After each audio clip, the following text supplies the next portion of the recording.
Hello everyone. Today we are going to see the second chapter in history, which is New Kings and Kingdoms. In the last class, we have already seen about the Rashtrakutas, the Gurjara Pradikaras, and the Palas. Synopsis of the lesson. In this session, we are going to see the following topics. The first one is the tripartite struggle, Gurjara Pradikaras, Rashtrakutas and Palas, the Rajputs, the Chauhans, the battles of Tarain, Sultan Muhammad of Ghazni, administration of the kingdoms. Finally, we are going to see revenue and revenue collection. First, we are going to learn about the tripartite struggle, Gurjara Pradikaras, Rashtrakutas and Palas, the three dynasties of the early medieval period. The Gurjara Pradikaras, Rashtrakutas and Palas fought with each other to acquire control over Kannauj. Kannauj was considered a hub of power on the fertile plains of the northern India. So, the Gurjara Pradikaras, Rashtrakutas and Palas were the three dynasties of the early medieval period. They fought with each other to acquire control over Kannauj. Kannauj was considered a hub of power. Here, hub means center or focus. So, Kannauj was considered a focus of power on the fertile plains of the northern India. Here, fertile means soil or land producing or capable of producing abundant, which means large or great vegetation or crops. So, Kannauj was considered a hub of power on the fertile plains of the northern India. It was an important center and trade and agriculture flourished in this area. Thus, it was a matter of prestige to be ruling Kannauj. The three dynasties kept fighting with each other to gain this prestigious area. As there were three dynasties fighting amongst each other, it got the name of tripartite struggle. Here, flourish means grow or develop in a healthy way. Prestige means respect or status. Prestigious means respected or important. Dynasties means a sequence of rulers from the same family. So, it was an important center and trade and agriculture flourished. So, flourished means developed in a healthy way in this area. Thus, it was a matter of prestige. So, here prestige means respect or status. So, it was a matter of prestige to be ruling Kannauj.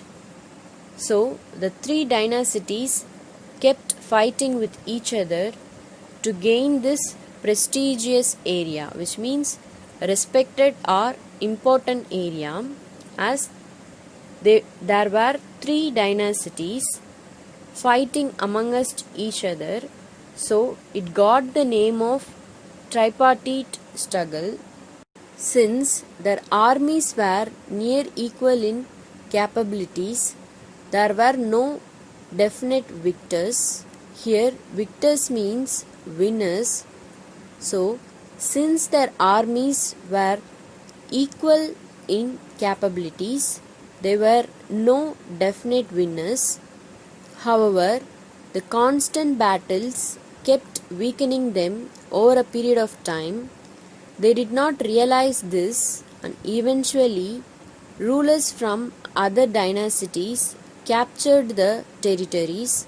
Here, territories means areas of all 3, and these dynasties perished, which means fallen simultaneously, which means at the same time. Finally, the real power passed into the hands of the Chandalas, the Chauhans, the Paramars, and other dynasties, all of whom are considered to be Rajputs. The Rajputs were considered as the sons of rulers. They were known to be of two descents, the sun and the moon gods, the Surya Vanshi and the Chandra Vanshi respectively. Here, descents means the origin or background of a person in terms of family or nationalities. In other words, ancestors. So, Rajputs were known to be of two descents, the sun and the moon gods, that is, the Surya Vanshi and the Chandra Vanshi respectively. In the northern part of India, Rajputs played a very important role between the 9th and 12th century CE. They established many independent states. There was no central controlling authority which could bring them together into a single unit or empire, which means kingdom.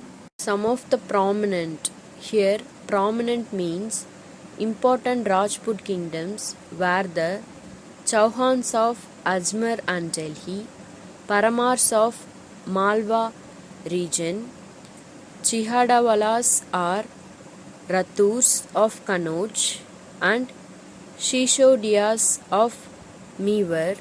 Next, we are going to learn about the Chauhans. The Chauhans is earlier known as the Chahamanas, were the feudal lords. Here, feudal lords means a lord in a feudal system. During the rule of the Pratiharas, they established their kingdom first in Ajmer in the 11th century and later acquired control over Delhi from the Tumars and shifted their capital to Delhi.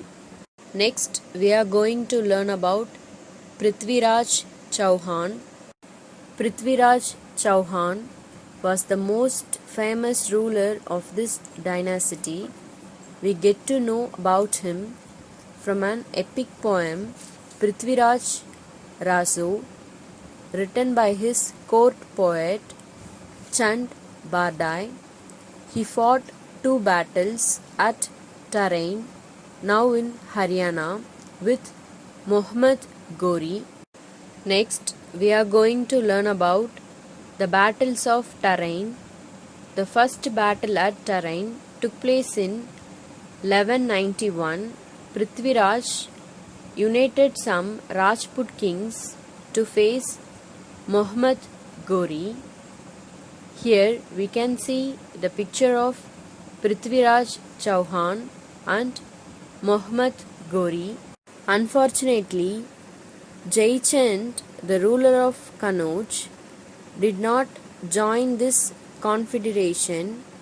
In the battle, Ghori was wounded and defeated, which caused his army to flee. Here, confederation means league, association or union. Flee means run away. So, unfortunately, Jaichand, he was the ruler of Kannauj. He did not join this association. So, in the battle, Ghori was wounded and defeated, which caused his army to flee, which means to run away. Let's see some keywords. Cavalry, army, confederation, slain. Cavalry means in the past soldiers who fought on horseback. Army means armed forces or soldiers. Confederation means league, association or union. Slain means kill a person in a violent way or murder. The Second Battle of Tarain was fought in 1192. Muhammad Ghori attacked the kingdom of Prithviraj Chauhan again with the motive of revenge and to establish control over India. This time he had organized a better cavalry and army. So what is meant by cavalry? In the past, soldiers who fought on horseback, that is cavalry. Army means armed forces or soldiers. Then Prithviraj again formed a confederation, which means association or union, but this time Jaichand, instead of joining the battle from the side of Rajputs, is said to have helped Ghori. Ultimately, Prithviraj was captured and slain. Here, slain means kill a person in a violent way or murder. So, Prithviraj was captured and murdered. Although another Turkish ruler, Muhammad of Ghazni, Afghanistan, had also attacked in Gujarat region in search of wealth, the loss in the Battle of Tarain by the Rajputs is considered as the turning point of the destiny of India. Here, destiny means future or fate of India. Next, we are going to learn about Sultan Muhammad of Ghazni. Here we can see the picture of Sultan Muhammad of Ghazni. Now, let's see Sultan Muhammad of Ghazni in detail. Sultan Muhammad of Ghazni of Afghanistan ruled from 997 CE to 1030 CE. Muhammad of Ghazni attacked the subcontinent 17 times in search of wealth. He mainly attacked the temple towns such as Somnath, Nagarkot, Mathura, Kanauj and others. He was of the belief, here he refers to Muhammad of Ghazni, was of the belief that all the wealth and gold of India was hidden in the temples, and he wanted the wealth to support his own kingdom and his army. Here, army means armed forces or soldiers. His repeated successful attacks show how Indian kings were very weak and indefensible. Sultan Muhammad was a patron of art and culture as well, and even in those days he established a library in his domain. Here, indefensible means not able to protect it against the attack. Patron means supporter. Culture means the ideas, customs and social behavior of a particular people or society. So, his repeated successful attacks show how Indians were very weak and indefensible, which means not able to protect it against the attack.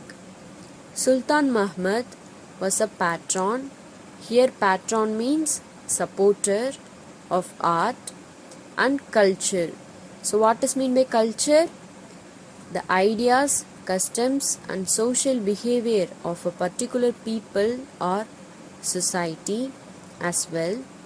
And even in those days he established a library in his domain. Do you know Sultan Muhammad of Ghazni was interested in knowing about cultures and people. He entrusted the job of penning. Here, penning means writing down the details of the people and culture of the subcontinent to a scholar named Al-Biruni. The writings of this scholar in a book called Taqi-i-Hind is a big source of information for the historians of today. Next, we are going to learn about administration of the kingdoms. The kings were thought to be gifted with divine qualities. They assumed titles like Maharajadiraja, Parameshwara, etc. So these terms meant Lord or God. Kingship was hereditary.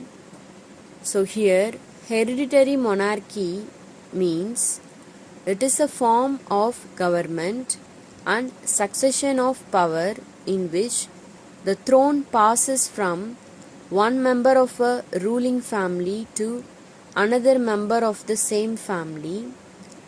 In other words, a series of rulers from the same family would constitute, which means form a dynasty. They enjoyed unlimited powers and were the commander of the forces. They took upon the role of judges in cases of disputes. Here, disputes means arguments or quarrels. They appointed council of ministers to help them in administration, and departments were allocated to them. Then officials were appointed to look after the law and order and collect revenue. Villages were the smallest unit of administration, and the headman looked after the administration of the village. In cities, there were local committees to look after the affairs of the cities. Here, affairs means events or incidents. Next, we are going to learn about revenue. The kings needed money to finance their administrative employees and maintain the army and to work for the welfare of the society. Money was also needed to fight wars and finance the construction of forts, palaces, and temples. Money collected was at times given away as rewards to selected people. Next, we are going to learn about revenue collection. The various ways of collecting money were as follows. So, there are various ways to collect money were as follows. The first one is farmers were required to give a part of their earnings in crop or its value to the king. Second one, other people like the traders, the artisans were also required to give a tax in kind or cash to the king. At times, the kings collected peculiar and vague taxes like tax for using of a ladder by the peasant, the use of cart, thatching of houses, and so on. Those who were unable to pay tax money had to pay back by working as labor for the king.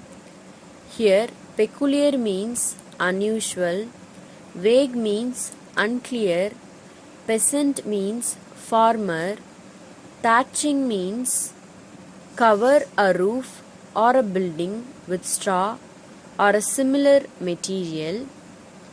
So, at times, the kings collected peculiar, which means unusual, and vague, which means unclear taxes like tax for using of a ladder by the peasant, which means farmer, the use of cart, thatching of houses. So what is mean by thatching? Which means cover a roof or a building with straw or a similar material, and so on. Then those who are unable to pay tax money had to pay back by working as labor for the king. So in this chapter you have studied about the various kingdoms of the early medieval period. This period was of growth, development and prosperity. Here prosperity means wealth, but also had its share of conflict. Here conflict means battle or war and divide. You will study about the later medieval period later in the book. I have enclosed the classwork instructions in the PDF. Kindly refer it. So now we have reached the end of this session. Thank you.